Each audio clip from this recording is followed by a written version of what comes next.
Hi, I'm Tyson Franklin, and welcome to this week's episode of the Podiatry Legends Podcast, a podcast designed to help you feel, see, and think differently about the podiatry profession. With me today, I am so pleased to have a good friend, Dave Freeze, or David M. Freeze, if we want to get formal. If you've heard that name before, it's because I go to Dave's event in Arizona called Business Black Ops. I've been doing that for the past decade. It's the one event I have scheduled in my calendar every year. I will not miss it. Now, to give you a little bit of background about Dave, Dave's life, his academic work, and his career have taken him pretty much all around the world, and it's exposed him to different leaders, master communicators, persuaders, influencers, and negotiators in hundreds of nations across many different cultures. He now uses his experience to teach leadership, sales and marketing, persuasion, influence, interrogation, negotiation to audiences ranging from computer hackers, who are now good guys, which is great, to entrepreneurs, the military, and to civilians, and fortunately also to podiatrists, which is why I wanted him on the podcast. So I want you to sit back and relax and enjoy this podcast episode about red team, blue team, and purple team. It is going to change the way you look at your business. Okay, sit back and enjoy. Okay, Dave, it is fantastic to have you back on the Podiatry Legends Podcast, your third visit. Welcome back. Thank you very much for having me back. It's a great pleasure, and I've enjoyed every one of those enormously. And I learn so much each time I do it. You ask me questions that nobody else in the world asks me. I said that to somebody else once before. They went, you have a different sort of interviewing process. And I went, yeah, it's because I have no questions written down. That's good. Okay, so today we are talking about red team, blue team. Explain. Okay. For anyone who goes, what is red team, blue team? Maybe red team, blue team, and purple team. You had said to me once we were talking, you were coaching some podiatry practices. And one of the that small professional practices face in a rapidly changing environment is that there are dangers to them that they're not even aware of or thinking about. And these could be very profound dangers. And there's opportunities sitting there that they don't even see or detect. And a traditional SWOT analysis would help a little bit with this. But you and I are involved in a group called Business Black Ops that really applies techniques and the mindset and beliefs and the strategies and the tactical force multipliers of spies, interrogators, and special forces operators. So you and I started talking about how would they approach it? How would the military or an intelligence agency approach this problem where all these changes are taking place and danger is out there and opportunities there, and we don't necessarily see or have them on our radar? And one of the things that the military does is called an after action report. So if somebody goes out and they do something, when they come back, there's a total debriefing as to what happened so that we could detect what are things that we did wrong that next time we could do right. What are things that happened that were unexpected that shows that the enemy has learned something we didn't know they learned. Okay. This is an even better version of that, because that is like your tax preparer preparing your taxes and telling you how much you owe with looking in the rearview mirror. The red team, blue team, maybe purple team, that's looking ahead and trying to predict and trying to gather information that'll make you better at planning for them, both planning for how things might happen that would be harmful or destructive to your practice, and the sort of things that you could do on a forward-thinking basis to make your practice healthier and more profitable and more stable. And I like to remind people of something that is going on now, like with gangbusters, which is the Red Queen hypothesis. Oh, yeah. It used to be, there was a model of practicing podiatry. And if you followed that model, you weren't guaranteed success, but if you developed your skills of working with patients and being a podiatrist and you chose your location wisely, you followed a few fundamentals, you were going to be financially successful. But in this world where so much is changing so fast, and the expectations of our clients and our patients and our customers are changing so rapidly, that we have to run faster just to keep up.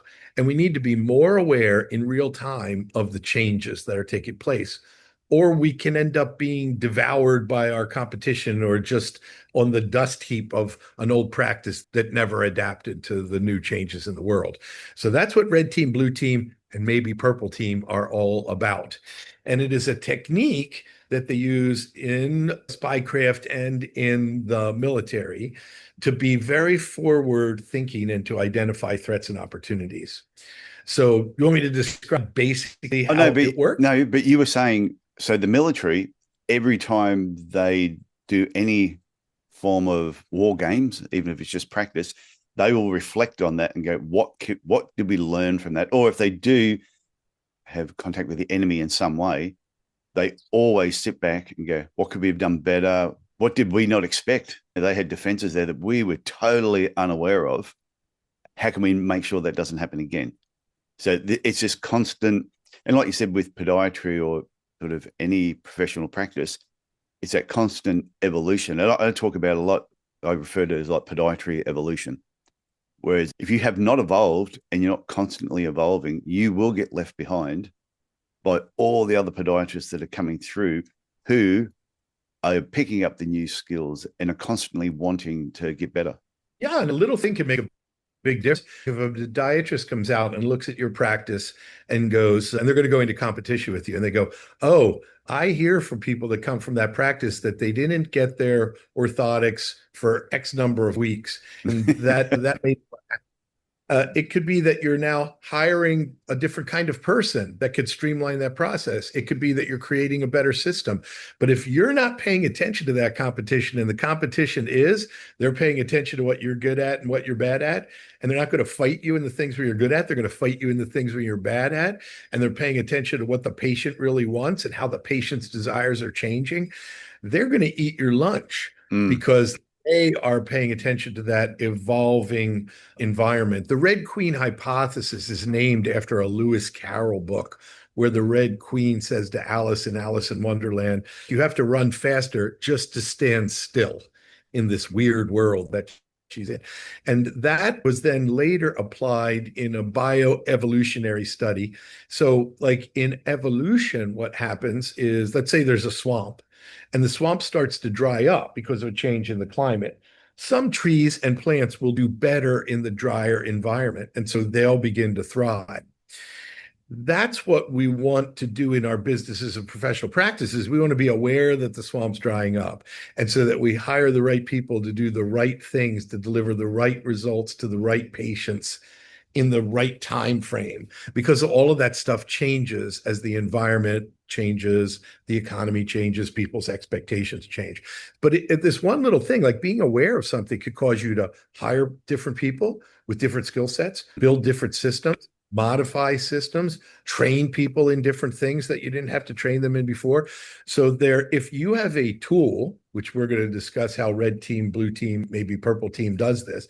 If you have a tool that can help you to see risks and to understand changes that would be otherwise overlooked, that can be super powerful.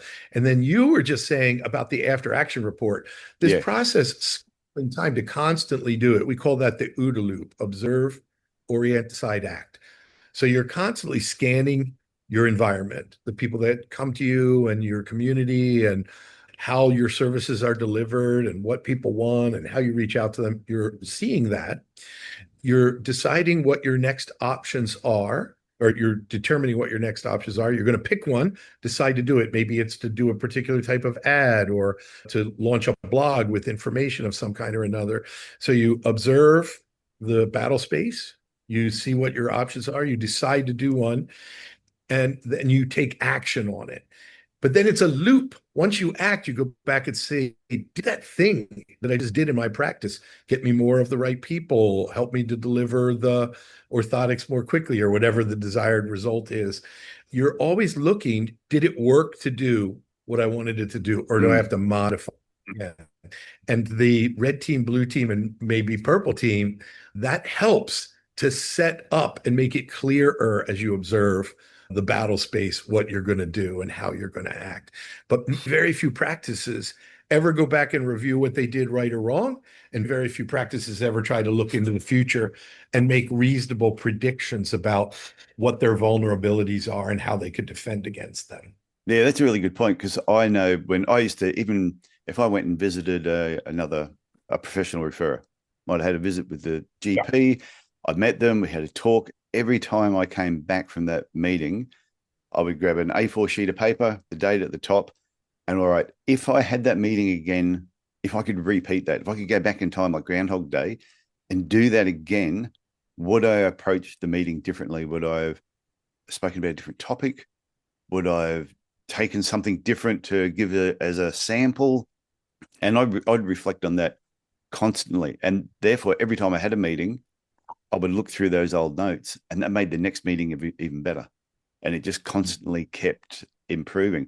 But I've spoken to podiatrists when they'll say, oh, we did this marketing campaign. I go, oh, did it work? And they go, we're not sure. I go, what was your goal? What did you want to achieve from it? We wanted to achieve this, but the phone was busy. I go, okay, the phone was busy, but did you get what you wanted from it? No, I don't know. And then because they don't know, they then just jump on the next marketing campaign without really thinking about what they've learned. A lot of marketing from practices that don't think about it strategically is just done sporadically. And to your point, they leap from one thing to the next. So I've had a similar situation where I told a law firm to do a direct mail campaign. They were reaching out to very wealthy people, and they didn't want to do it because direct mail was expensive and they were going to have to make this thing look very fancy. And I was saying, don't send it by regular mail, send it by Federal Express or UPS or something, so that it's going to get onto the professional's desk. You're going to open it and look at it. Anyway, in the end, they did a test. So they didn't send 5,000 out. They sent 500 out to this list of people of the kind of person they wanted to get. And they told me later that the direct mail campaign had failed. I was like, really? That's surprising. It could happen. It could be a bad list. It could be this. It could be that. There are many reasons why such a campaign would fail. But why do you say that it failed? And they said, oh, we only got 6 clients from that. And I said, you sent 500 pieces. The total, I think, cost to do it was something like $2,500. Yeah. And they got 6 clients that the first spend was worth over $25,000 to them. But they thought, oh, well, we sent 500 out. Shouldn't we have gotten like 482 clients? But the amount that they made so far exceeded the cost of doing the campaign. And this was just the first round. Would those people buy more? Would they come back and update? Would they make referrals? These are all things where, to your point, Tyson, I try to get people to think about it in advance. So I want them to be doing some marketing to the right prospects, who are the ones that are probably already aware that they have a problem, a podiatric problem. They're looking for a solution. I have ankle pain. I have heel. I'm looking for a solution to that, whether or not they know you. And they have the money to pay for that solution. And maybe the time on their hands to come so that they're not trying to get you to stay late at the office that day. There are all of these things you want to market to the right prospects with the right offer, who have the ability to pay for it. There are all of these things which you think about them in advance. And we say, if we did that, what would tell us?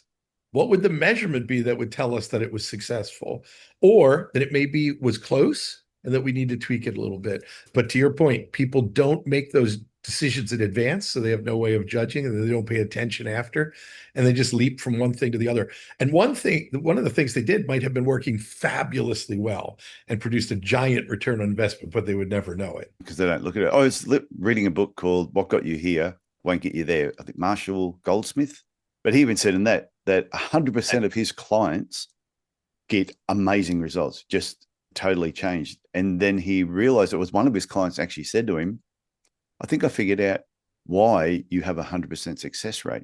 And he said, why is that? He said, you don't work with idiots.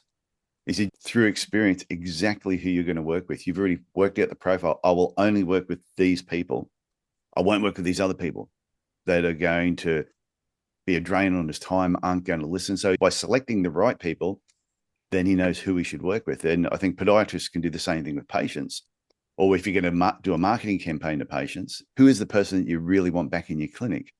They're the ones that you market to. If there's a group of patients you don't like, don't market to them. Oh, I see that all the time too. Marketing that is very successful at bringing in the type of client, patient, or customer that they don't want. Tends to amplify like where you're strong and where you're weak, which is a really good reason to do these red team, blue team, and maybe purple team exercises. So before we get on to the red team, blue team, and purple team, you said earlier on when somebody is coming to work at a practice and they're going to be looking at it and they're going to be doing their own evaluation, whether this is a place that they want to work based on a number of things. Has the clinic evolved? But I think it also applies to someone selling their business. The person that's looking at the business is going to be evaluating, looking at the strengths, the weaknesses, the threats. Is this business worth buying? Or am I better to just go and open up my own business in town and destroy them? And destroying them. Yeah. And that's the thing. The red team, blue team concept gets you both of these things. It helps you to understand how to do the marketing better and how to take advantages of opportunities. But it also helps you to defend against threats that you might not ever have seen coming. So here you are, to your point, sitting there thinking, I'm going to pay premium dollar when I sell my practice. And people coming evaluating it will pay you premium dollar if you've positioned it well and you've shown steady growth and you show all of these the things that they use to evaluate the health of a practice. But if you haven't done those things, they may just decide we could take you out. We don't have to pay for it. We can get all of your patients for free. Pretty much. It's at the last marketing masterclass I did, I mentioned to them, when I graduated, we would do a plaster cast of somebody's foot. We'd send it off to a lab. It used to take 2 weeks to get the orthotics back. Now a lot of people are doing scans and sending it off to the lab that way. Yet most of them are still making their patients wait 1 to 2 weeks to get their orthotics back. Yeah, when I had my clinic, when I sold it 9 years ago, we were making them the same day, guaranteed 24 hours. And it's surprising how many people are not doing that. And there's such an opportunity there. But if I was looking at someone's practice to buy it, that would be the first thing I'm looking at is how long does it take to get a pair of orthotics made in this place? Very interesting. Think about that. That's one of the KPIs you would now use to decide if you want to buy a practice or not. Yeah, because if they're making people wait 2 weeks, I'm thinking I could set up a clinic down the road and I would go straight to, I can make them the same day within 24 hours and not have to go and spend $1 million to buy the practice. I know what I'd probably do.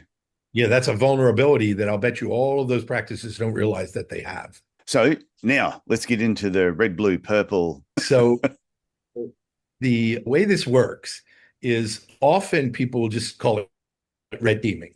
And what happens is that you could do it on your own, but it's better to do it with people from your company.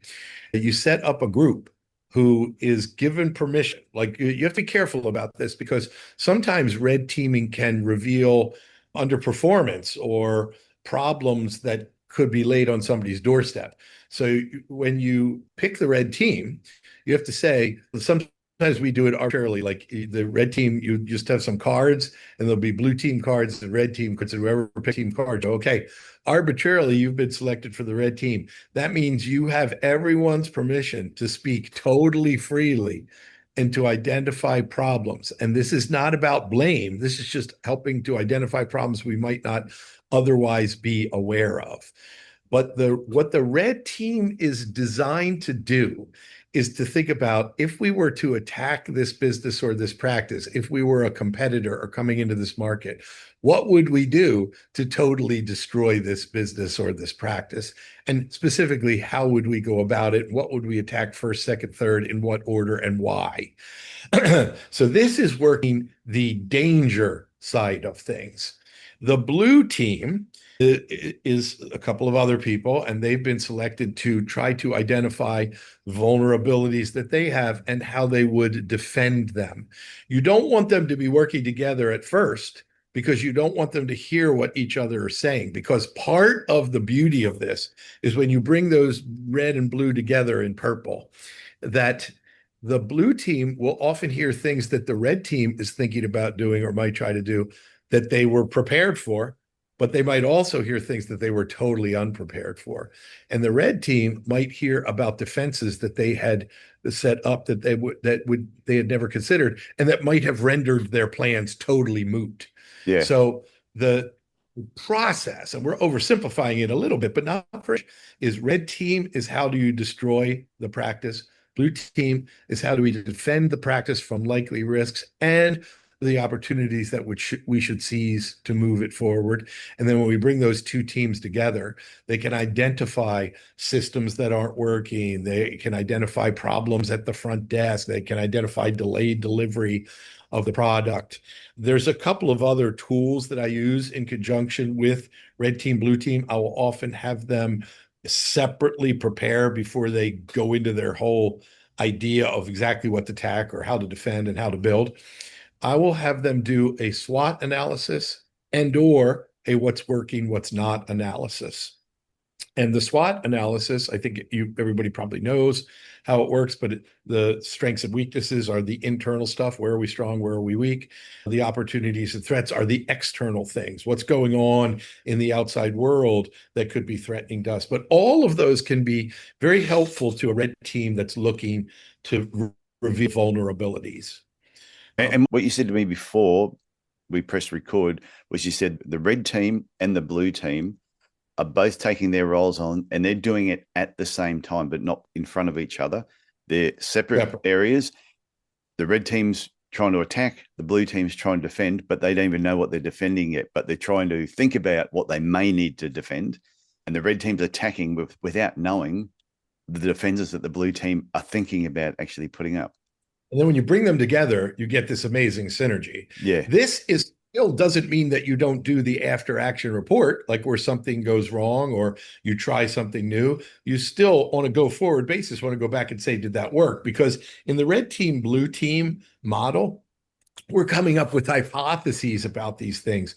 It's what we think might happen, but in the real world, stuff happened. And so when it happens, we want to go and look at it. Did that happen the way we thought it did? Did the system respond? Did the system break? Do we need a new employee that does this? Do we need to retrain employees around this thing? So all of the things we've talked about on the call have their place here, but this red team, blue team, getting them back together again, it's super powerful because we teach something in Business Black Ops, and you're familiar with it. I learned it from Charlie Munger, which is inversion thinking. Yeah. So Charlie Munger said, most people, when they get wealthy, they make lists of all the ways that people get wealthy. But he said, you also should be inverting that and saying, what are the things that I could be doing that would just forever keep me from being wealthy? Or if I became wealthy, would destroy my wealth so that I still wasn't wealthy. Because when you identify those things, you can then avoid them, or at least make much better effort at avoiding or mitigating them so that it's easier to get wealthy and it's easier to stay wealthy because you use inversion thinking. That's what the red team, blue team forces us to do. Inversion thinking is fantastic because it's even if you're thinking, oh, I want to get fitter, I want to be healthier. Yeah. And you're not quite sure what to do. You go, what could I do to be unhealthy and less fit?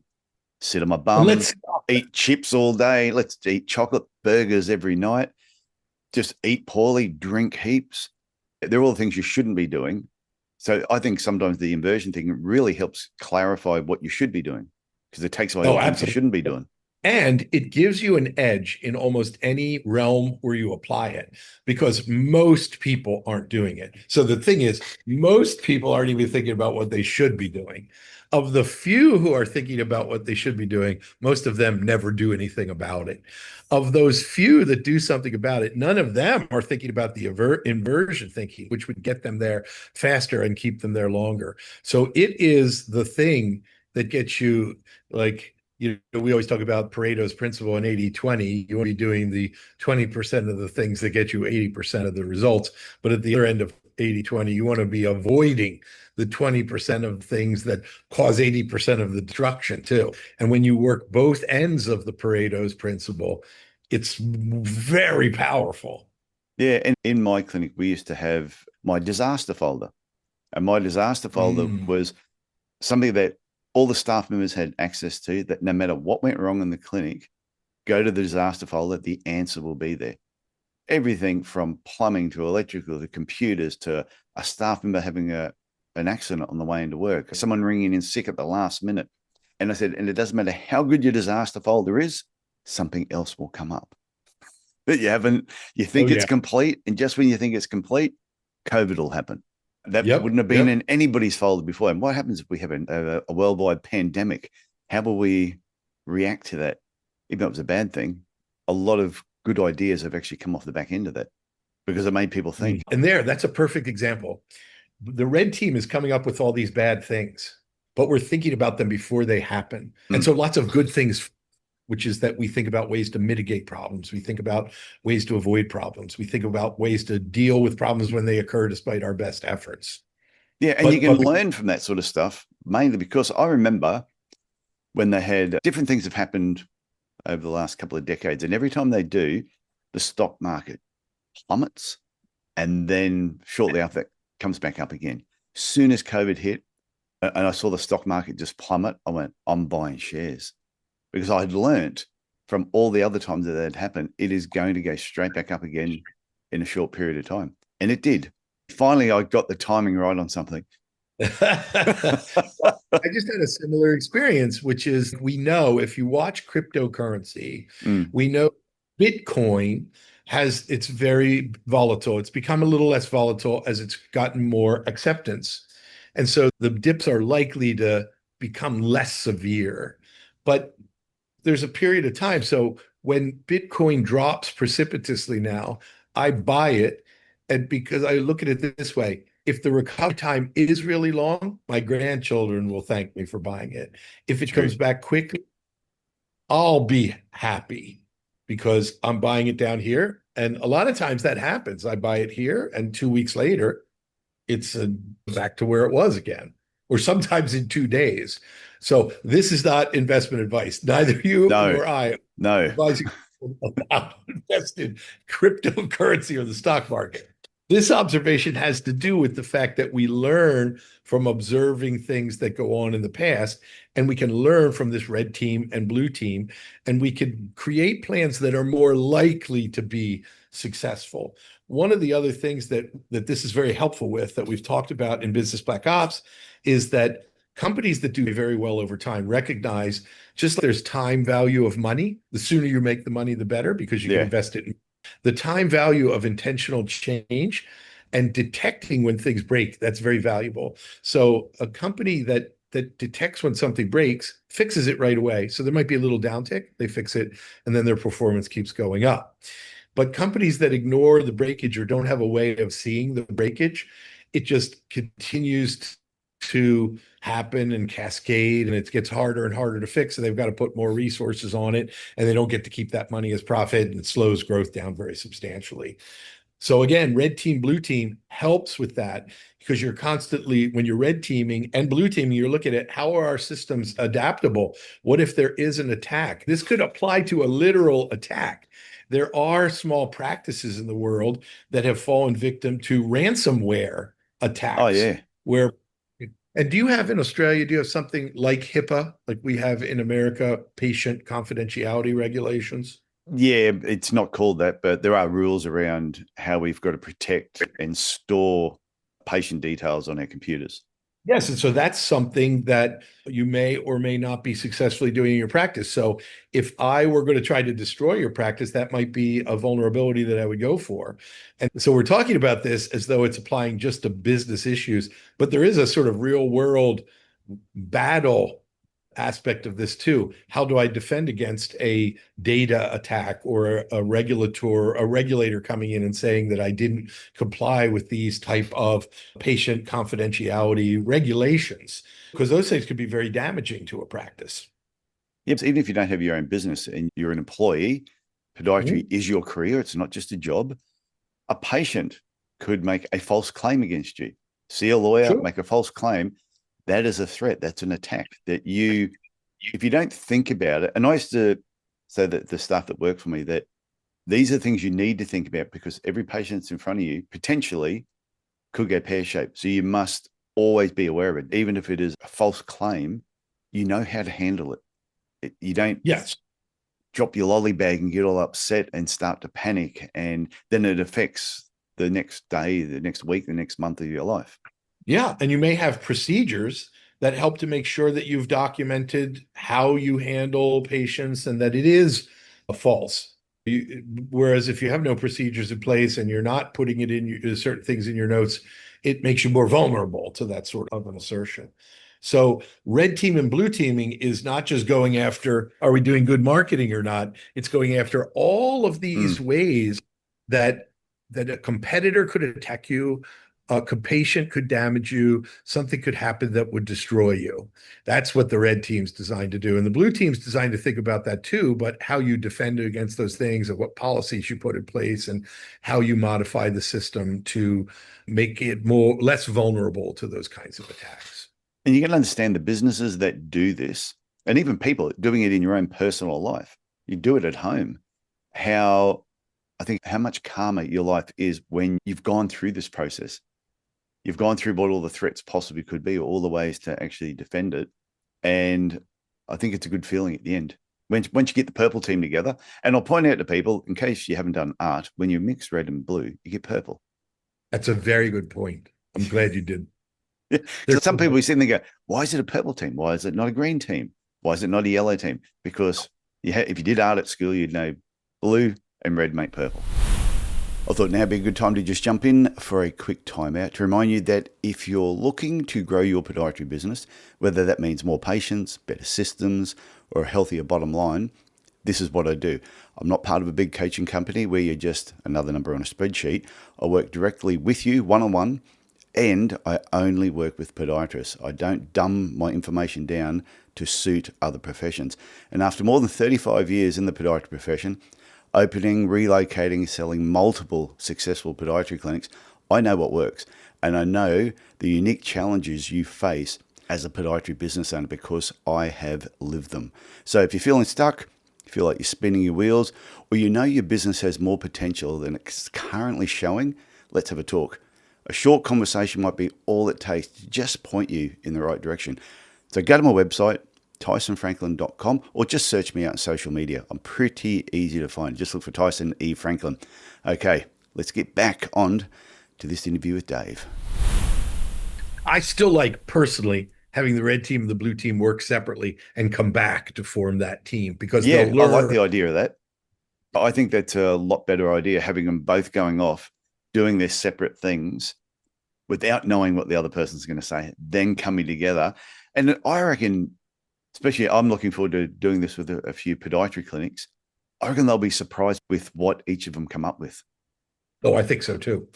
The other thing is, if you are a very small practice, you can use AI to augment this. So you can describe your practice in some detail, and then you can ask AI to play the red team and to play the blue team and to then play the purple team and bring those things together and interact with them. But if you have a practice with a reasonable number of podiatrists and staff, the more perspectives, the better, because you're only going to think of a certain number of risks because of cognitive bias and normalcy bias. There are all these things that make us not want to think about those things.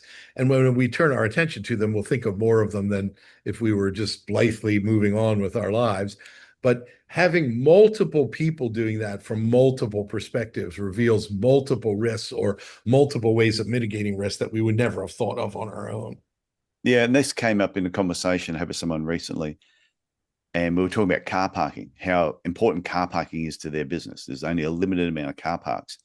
I said, what would happen if the council made a change to the roads at the front that you could not park there?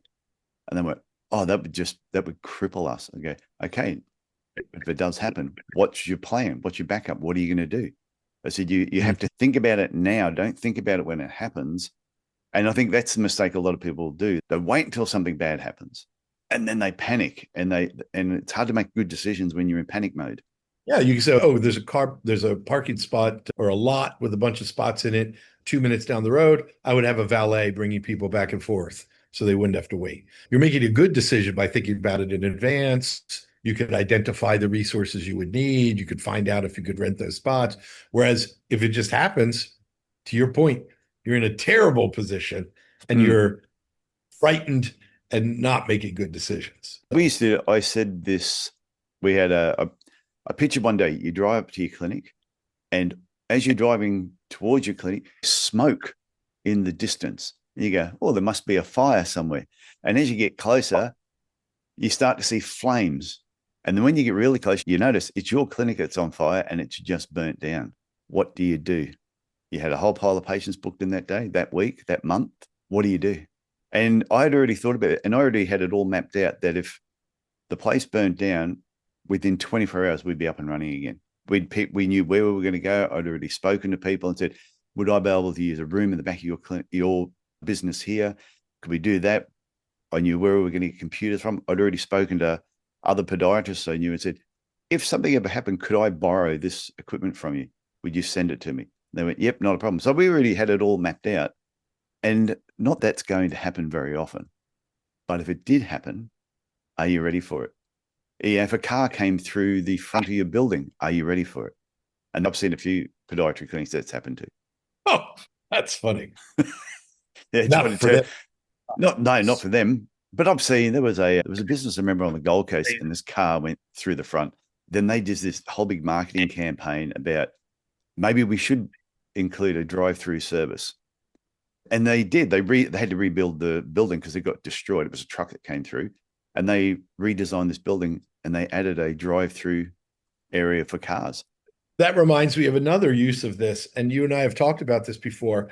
If you red team, what happens if somebody just off the cuff, a one-off, gives us a bad review?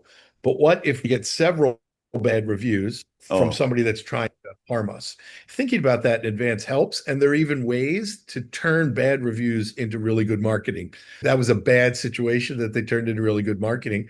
And the example I've shared with you before is there's a ski resort in America that's very difficult. It's known for very difficult triple black diamond trails. And they took a 1-star Google review and put it up on a giant billboard. And it said, the guy that wrote the review said, this mountain is impossible. I could not ski it. It's not for beginners or even good skiers. It's just for experts. 1 star. And they said in big letters, yeah, we're not for everybody. And so they took the words of the complaint and said, yeah, like we don't want to discourage people like this guy from coming. We want to encourage expert skiers that are willing to pay this huge premium to be at this truly unusual facility. Yeah, I've seen a few 1-star reviews used in reverse on the person that has actually written the 1-star review. And when they're done, it's brilliant. Absolutely brilliant. The basic processes that I think that practices might find helpful. Yeah. And it's good if they could find somebody to facilitate.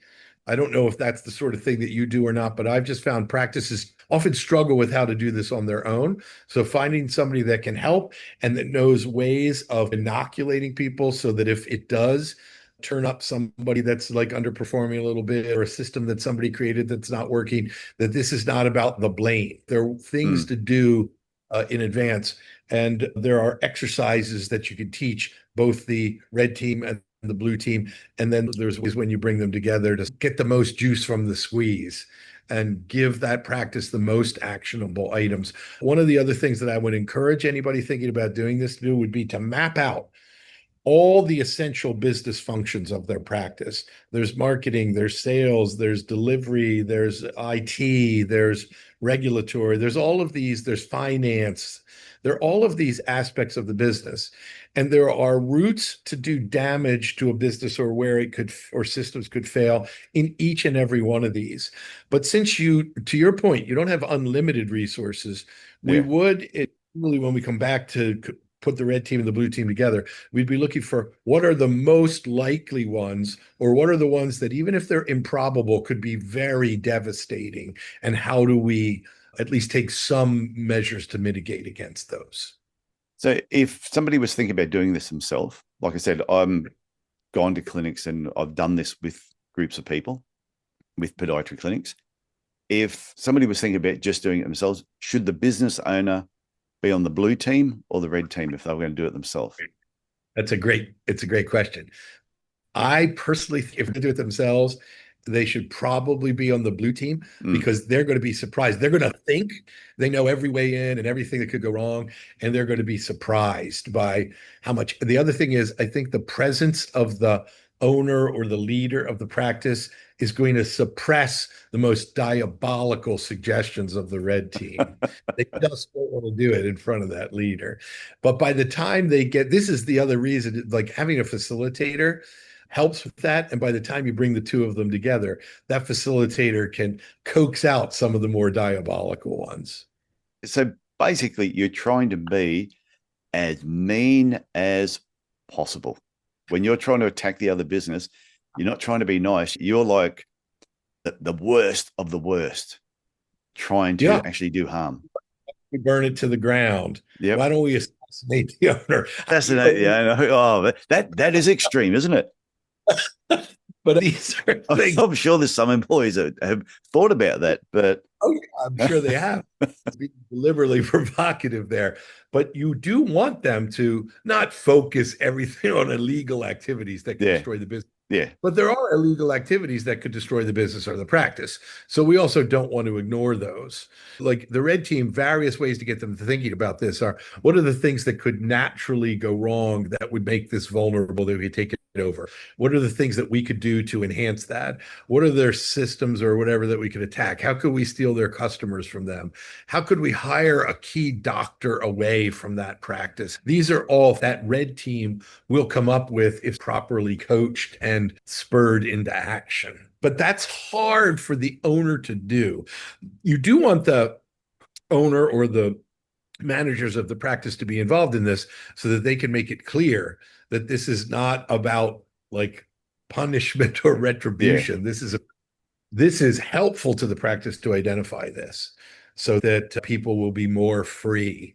And that doesn't come instantaneously. I've seen practices where this just wouldn't work because there's not a culture where you're taught to speak up. But if you're a practice where you have repeatedly shown people in public, it's staff meetings and things like that, I value what you say, then this is going to be much, much easier.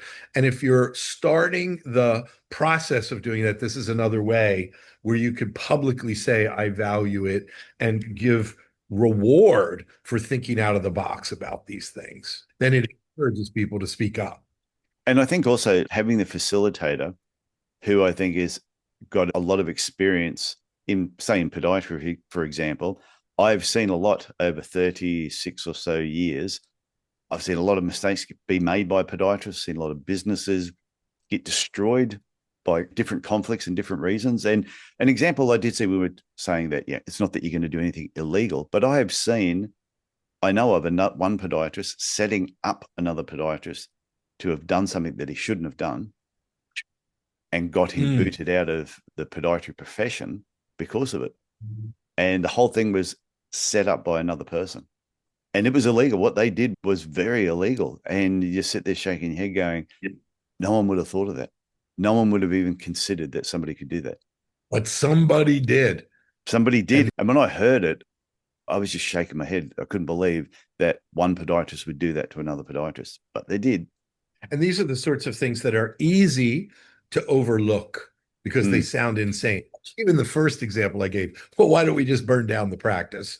That sounds insane and silly on the face of it, but there are arsonists that like lighting buildings on fire. It's true. They perform illegal acts. And so that's not a crazy thing for a red team to raise. And it's a danger that a blue team might identify to say, well, it may not be a competitor, but there could be a fire occurring like through electrical short or through somebody performing an illegal action. Let's have a fire recovery plan, like your disaster book that you were talking about. Yeah. And that's what the disaster folder was all about, was as everything happens. And I think when people do the blue team, red team, they come together, have the purple team, is to try and document this, have it somewhere so that everybody has access to it. So when things do happen, they know what to do next. And it's not just always on the business owner. And when people come together too, Tyson, that's the time when prioritization matters, because when you look at all of the risks, this even happens if you do the simpler version of this, like a SWOT analysis, it can be overwhelming to see the threats and weaknesses. But what you want to do is identify what are the most likely threats to occur, or those that are so dangerous they could be super destructive, even if they're less likely. And how do we fix those? And on Mm. the opportunity, what are the two or three that if we got them to work would radically alter the practice in a positive way? We're not going to try to take advantage of 72 opportunities we've identified. What we want to do is identify 72 and then whittle that down to 6 and then figure out what the first one or two are that we're going to do. A lot of times when you eliminate risks or you seize opportunities, other risks disappear, or the need to chase other opportunities disappears because you've got a level of success. Yeah. So I think that's the important part that you said then too, about going through everything that you've come up with and then picking what are the main ones you need to work on first that are probably going to be the most damaging to your business. How much time should be allowed for people to do this if they were going to do it themselves? if they were going to do it themselves or with a If facilitator, they had a facilitator, what amount of time would you allow yeah. for So them this is to one of go those, away and think about this? yeah, this is one of those things where more time isn't always better. Yeah. So putting time constraints on it. So I've done this exercise in as short as a half an hour where Yep. they're separate, then an hour to 90 minutes with some breaks in there when they come back. I think an hour probably at the outside is going to get you a lot more nuance on both sides. And then you're going to do an hour together. I like a little bit more time together because that's where the magic really happens. Yeah. And you're fostering a sense of teamwork and cooperation and everything. So I'd rather have 30 or 40 minutes in the breakout of the red team and the blue team. And then, but if you're going to have that short of time, you need somebody that could go to both teams and check in and make sure that they're operating the way that they need to be operating and doing the exercise. Or you, at the very least, you need them give them some guidance through exercises that's good Only. them. And for me, if I had to do an exercise, I would get them while they're together before they split up to identify all the essential business functions of the business. And then I would get them to split up. I would get them to do a like 10 or 15-minute SWOT analysis, or what's working and what's not, where they're actually examining the business and seeing what the strengths and weaknesses, opportunities and threats are. But this is separate now. And then go into full red team, blue team mode.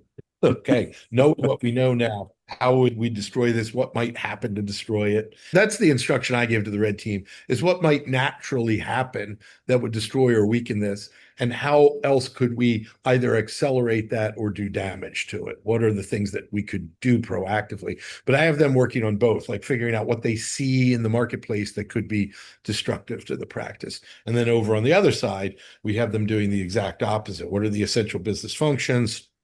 Where are the vulnerabilities? How would we defend against them? I put about half of the time, three-quarters of the time to that, and half to a quarter of the time to identifying opportunities that we could seize. That because when you seize opportunities, it gives you resources to bolster the defenses. You're less, if you make some money and you use that rationally, you're less likely to be harmed. Yeah. Like you have higher profit margins, and you don't just take all the money and go on vacation. You take that money and periodically sit down with the team and figure out what's going on and spend some money to put a new virus protection in the computer system or whatever it might be. You're less likely to be vulnerable to these kinds of attacks. Yeah, and it makes sense too, having that facilitator, because that's my plan on how I'll be doing it with the Mm-hmm. podiatry clinics, is I think having that facilitator and helping to prompt them along, because if they've never done this before, Yeah. they need that. Have you thought about this? Have you thought about that? Then going over the other team and giving them a little bit of a prompt. But I think once they get through it the first time, they come together as a purple team, they all learn from it. The business owner walks away extremely happy. How often would you say they should go back and do this again?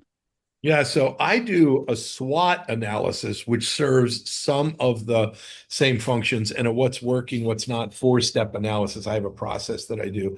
I try to do that at least once a year each, so Yeah. twice a year. I'm getting at this. And if I were to red team, if I was using red team rather than that methodology, I would probably do it at least once a year. Q4, early Q4, so that whatever surfaces we could start working on those and make those initiatives for the end of Q4 and the start of the following year so that you're positioning yourself well from the start. Yeah, when I had my clinic, I think it's one of those things I probably thought about it too much. And I used to say to Christine, people that know Christine is my wife, and I'd say to Christine all the time, I always say, expect the worst. Because then when it doesn't happen, life is a joy. It is absolutely fantastic. And some people say, oh, that sounds negative, but I actually look at that as a positive. That you think, what are the worst things that could happen? If you've mitigated that, if it doesn't happen, then everything is a bonus. Yep. I'm a little bit of a catastrophizer myself. I'm easily run negative scenarios, but it is, to your point, as long as you can control that, it does help you to anticipate problems that you can mitigate in advance then. Because I think some people just look at life through rose-colored glasses and they just think everything's always going to be fantastic. And I don't know if it was because in my younger days, I faced a lot of adversity in different areas, and that sort of made me realize that life can sometimes be really tough and really unfair. And that's just the way that it is. So I've always thought about, if this happens, what will I do? If this happens, what will I do? So I'm always been prepared. And so to answer your question, I would consider doing either what's working, what's not analysis or SWOT, or using red team, blue team, purple team exercises at least twice a year, once toward the end of once mid-year, to see, like, where are we? Did we do what we were supposed to do? What should we be doing to close out the year to meet our goals and fix our systems and things like that? Okay. And if you've got the same team members that are on board, would the next time you do it, would you mix up the team, or do you keep the red team the same members and the blue team the same, or mix them up? When I've done this, I've had blue cards and red cards, and they've got to pick, and it's arbitrary so that they could end up on the same team whatsoever. But people, like, if a person has slightly negative view of the world, it could be very useful to the red team. Here's my role now. I've got to fulfill that. So you could tell them and tell that team, your role is to be very negative and very destructive here. That is your job. You've been assigned it. You didn't pick it. You may not want to do it. You may not like it, but that's your job here. And it's going to be super helpful to everyone's success in the end. So I like to do it arbitrarily because it lets the person psychologically a little bit off the hook. It gives them less of a constraint if they're on the red team. Okay. It's just fate. Except the business owner. The business owner's on the blue team. I probably would put the business owner on the blue team, but if we can avoid having the business owner on one of the teams, it's better because they'll learn a lot. Oh, so if there's enough team members, let the team do this and the business owner sits back and just watches. Yeah, I thought you were asking earlier if I had to put them on one team, where would I put them? Yeah, I was. That's what I was talking about before. If you had to put them somewhere, you would put them on the blue team. I would. But in general, if there's enough team members there, don't put them on a team. Let them sit back and enjoy the carnage. Their presence is going to have a potentially stifling effect, correct? But if there's not a lot of team members, you would throw them in the blue team. Yeah, I would. And that's how I would put it to the red team. I would say we're putting the boss or whoever on the blue team to defend their own practice. Yeah. What they'll find is that they're going to try to defend stuff that's not really where they're most vulnerable to attack. And that's where everyone's minds are probably opened up, because they're thinking, this is where I think I'm vulnerable. This is where I think they're going to try and attack us. Yes. And they put all the time and energy into that. And the red team may not have even considered that. And they've gone a completely different angle. And when they come together, they just go, geez, you guys are mean. Yeah. But that's their job. Yeah. That's red team. And I think that's the part at the beginning too. It really needs to be clarified to the red team. Your job is to be mean. Sort of to play two roles. Think of yourself probably as somebody that wants to do damage to this practice and just to determine what could go wrong with or without you.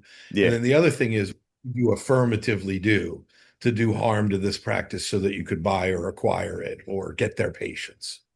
I love this. This topic is absolutely fantastic. I mean, there's no right set of instructions. There's only ways of thinking about it and prompting deep thought. I would, depending on the practice and the size, I would think about the instructions to the red team and the blue team a little bit differently. But generally, I think you're talking about relatively small practices that maybe Yeah. have 4 or 10 people.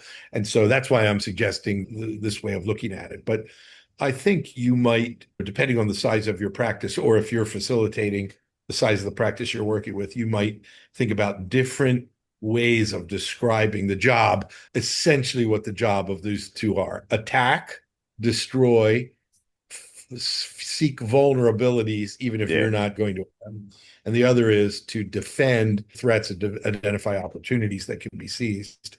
I can think of other ways of instructing red team, blue team analysis, but if that's what you're looking to do, which is give the business owner and the team an eye-opening experience to things they didn't think about and vulnerabilities they may be exposed to. And then when you bring them together, the idea is which of these is most likely to happen or is reasonably likely to happen, but with devastating effects, and what, if anything, should we do about it?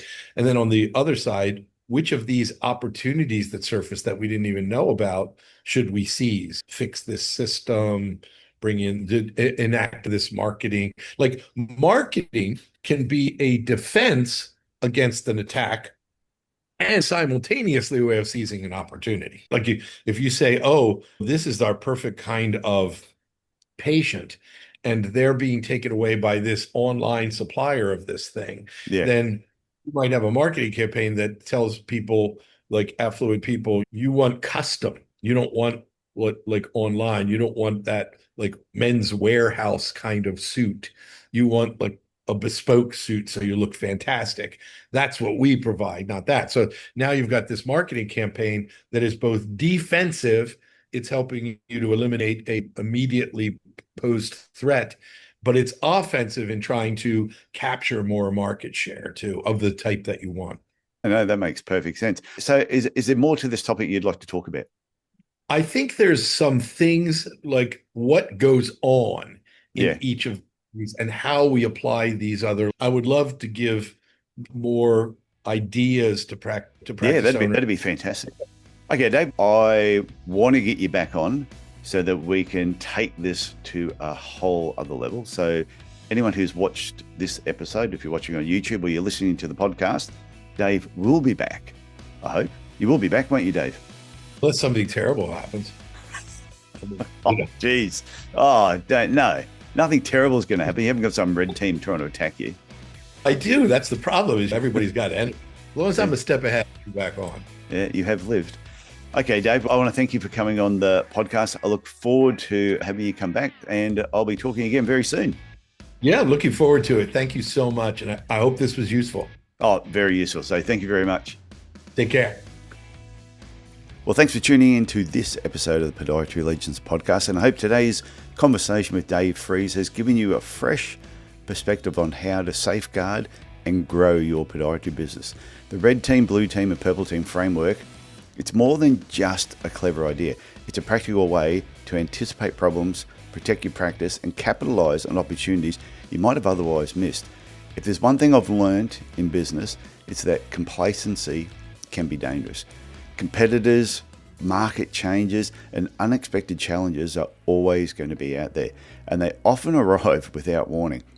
By running the red-blue team exercise, you give yourself and your team a chance to think ahead, act decisively, and, best of all, just keep improving. But don't wait until something goes wrong to start planning. Choose a time in the next few weeks to run your own version of this exercise, even if it's just with a couple of members of your team. The insights you gain could be the difference between surviving or actually having a thriving business. And if you found this episode really valuable, share it with a colleague, leave a review, and connect with me if you would like help implementing these ideas into your podiatry practice.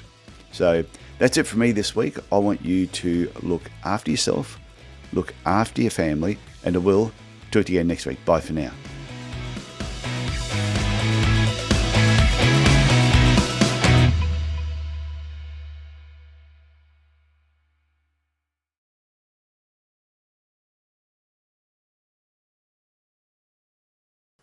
Well, I thought this would be a perfect episode to leave a short Easter egg, a little secret message. And this is a quote that Dave shared on one of our monthly calls. It was from Winston Churchill. And it said, "The pessimist sees difficulty in every opportunity, whereas the optimist sees opportunity in every difficulty." It's a fantastic quote. But what Dave pointed out on one of the monthly calls with Business Black Ops was it can also be a bit of a problem by seeing too much opportunity. You can actually get distracted. And that happens with a lot of people that have an entrepreneurial mind, is they're constantly seeing opportunity. Oh, I could do this, I could do that. And they get distracted and they lose focus on what is important right now, what needs to get done, what needs to get completed. So just think about that. If you're seeing too much opportunity, try and put the blinkers on, make sure the task at hand, the thing that should be getting done now, is getting done before you move on to the next one. Hope you get something from that, and I'll talk to you later. Bye.